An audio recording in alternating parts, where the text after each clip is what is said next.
Halo semuanya, untuk mengisi waktu luang kalian, kisah film akan menceritakan sebuah film dari Jepang yang berjudul Alice in Borderland. Film ini menceritakan 3 orang yang terjebak di dalam sebuah game di mana mereka berempat harus bertahan hidup di dalam game tersebut.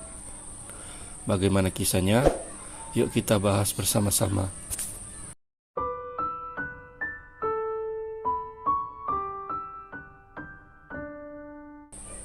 Kisah dimulai dengan diperlihatkan seorang pria yang bernama Ryohei Arisu yang sedang bermain sebuah video game.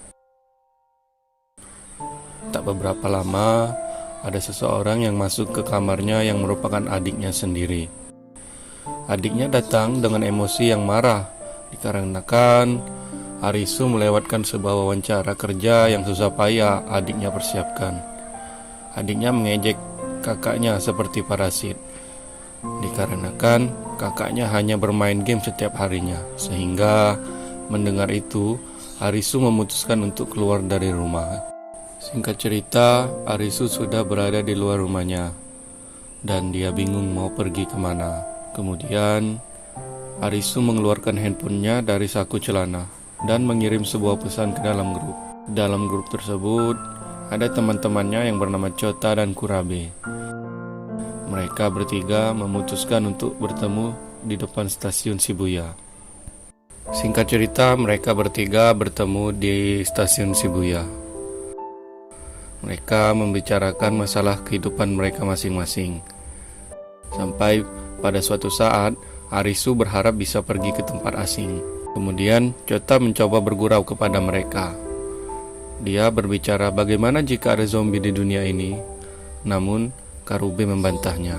Setelah itu, Arisu berkata jika memang ada zombie, pasti di antara mereka yang akan bertahan hidup adalah Karube. Namun, Karube juga membantahnya dan berkata, yang akan bertahan pastilah kamu, Arisu. Kemudian Karube mencoba menghibur Arisu yang sedih dengan cara mengangkatnya ke pundaknya. Lalu, Karube berjalan menuju keramaian dan Chota mengikutinya sambil mengambil foto mereka berdua. Arisu melihat ke sekitarnya dan mulai merasa senang kembali dan berteriak.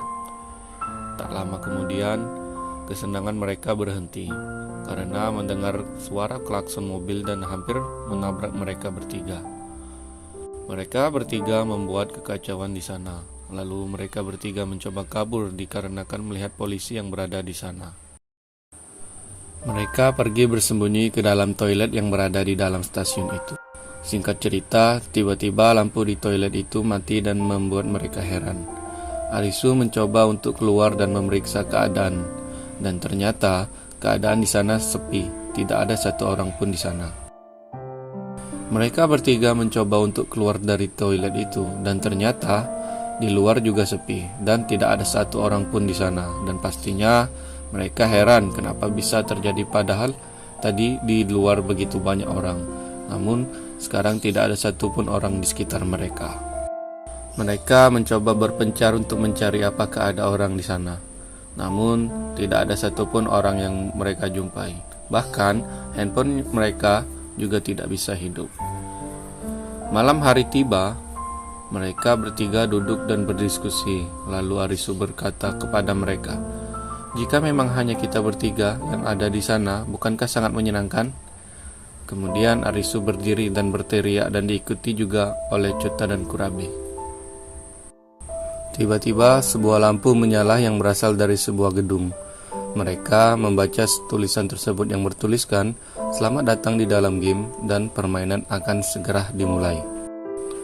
Lalu tulisan itu menunjukkan lokasi permainannya. Arisu mencoba berbalik arah dan menunjukkan lokasi kepada temannya. Lokasi tersebut memancarkan cahaya berwarna merah dan mereka bertiga pergi menuju sumber cahaya tersebut. Dan ternyata yang mereka tuju tersebut adalah sebuah gedung yang bertuliskan gedung GM. Kemudian mereka mencoba untuk masuk ke dalam gedung itu dan melihat tulisan yang bertuliskan arena permainan ada di depan kalian. Lalu mereka bertiga masuk dan melihat ada sebuah handphone yang berada di meja. Kemudian mereka mengambil handphone tersebut satu persatu. Setelah itu, HP tersebut berbunyi dan menjelaskan kepada mereka tentang permainan yang akan mereka mainkan. Kemudian, mereka terkejut dikarenakan mendengar sebuah suara orang lain yang berada di sana. Mereka mencoba bertanya kepada wanita tersebut. Lalu, wanita itu menjelaskan dengan cara menghampiri Chota dan mengambil bednya kemudian melemparkannya. Tak disangka, bed itu rusak dan terkena sebuah laser.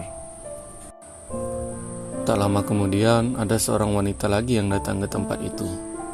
Namun, wanita ini sepertinya tidak tahu apa-apa yang terjadi saat ini. Singkat cerita, permainannya pun dimulai. Permainannya adalah mereka harus bisa keluar dari gedung ini. Di hadapan mereka sekarang, ada dua pintu yang berbeda gambarnya, yang bertuliskan hidup dan mati. Chota mengambil sebuah video dikarenakan dia sangat bersemangat untuk bermain permainan ini. Mereka berdiskusi pintu yang mana harus mereka buka, dan perempuan itu membuat pilihan memilih pintu yang bergambar hidup. Tak lama kemudian, ada sebuah asap yang keluar dari lantai.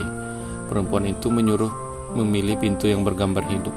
Namun, Arisu dan teman-temannya tidak mau membukanya.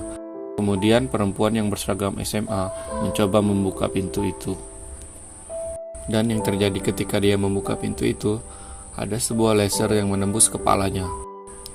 Melihat itu, mereka berempat sangat ketakutan dan segera masuk ke dalam pintu yang satunya lagi. Dan jika mereka telat sedikit pun, maka mereka akan terkena kobaran api yang keluar dari lantai mereka. Di ruang selanjutnya, mereka juga melihat dua pintu yang sama seperti ruangan sebelumnya. Mereka berdiskusi siapa yang harus memilih dan membuka pintu itu. Di sisi lain, Chota sangat trauma melihat kejadian sebelumnya. Kemudian, perempuan itu menyuruh Arisu untuk membuka pintu tersebut, dan Arisu bersedia untuk membukanya. Arisu masih mencoba memberanikan diri untuk membukanya. Tapi di sisi lain, Arisu sangat takut untuk mati, sehingga dia tidak berani untuk membukanya. Melihat itu, Karube mencoba untuk membuka pintunya, dan Karube berpesan yang membuka pintu selanjutnya adalah perempuan tersebut. Dan ternyata, Karube memilih pintu yang benar. Di ruangan selanjutnya, Karube menarik perempuan tersebut dan menyuruhnya untuk membuka pintu. Namun, perempuan itu tidak mau membukanya. Karube mencoba bertanya kepada Arisu, apakah Arisu mempunyai ide untuk menyelesaikan game ini. Dan Arisu tidak mempunyai ide sama sekali, karena ini bukanlah game. Mendengar itu, Karube mencoba menyemangati Arisu agar bisa mendapatkan idenya. Kemudian, mereka berdua bertengkar dan Karube memukul Arisu. Setelah terkena pukulan Karube, akhirnya Arisu tersadar dan mengingat sesuatu. Lalu, Arisu memutuskan untuk memilih pintu yang bertuliskan mati. Dan ternyata pilihannya benar. Kemudian, Karube bertanya kepada Arisu, dan Arisu menjelaskannya kepada mereka tentang apa yang dilihat di sekitarnya. Arisu mencoba menggambar suatu peta. Setelah itu, Arisu memutuskan pilihannya, dan ternyata pilihannya benar lagi. Singkat cerita, mereka berhasil sampai ke ruangan yang terakhir. Namun, saat di ruangan yang terakhir, Arisu sangat bingung kenapa pintunya berada di samping dan bukan di depannya. Sehingga Arisu mencoba berpikir kembali dan melihat video yang dibuat Chota tadi. Lalu, Arisu segera memilih pintunya. Ketika mencoba masuk ke ruangan itu, nasib sial menimpa Chota, karena kakinya terkena api dan membuat Chota tidak bisa berjalan. Singkat cerita, mereka berempat berhasil keluar dan menyelesaikan game tersebut. Lalu perempuan itu pun berdiri dan menghampiri sebuah meja yang di atasnya ada sebuah kartu bergambar 3 keriting. Tak lama kemudian, ada seorang pria yang menghampiri mereka dan ingin mengundurkan diri. Lalu pria tersebut menjelaskan jika permainan ini tidak akan pernah selesai. Kemudian, pria tersebut meninggal terkena tembakan laser yang menembus kepalanya. Baiklah teman-teman, sampai di sini dulu kisahnya dan akan dilanjutkan di konten selanjutnya. Bagi kalian yang terhibur dengan kisah ini, tolong tekan tombol like-nya ya, dan jangan lupa subscribe agar tidak ketinggalan kisah lainnya. Terima kasih dan sampai jumpa.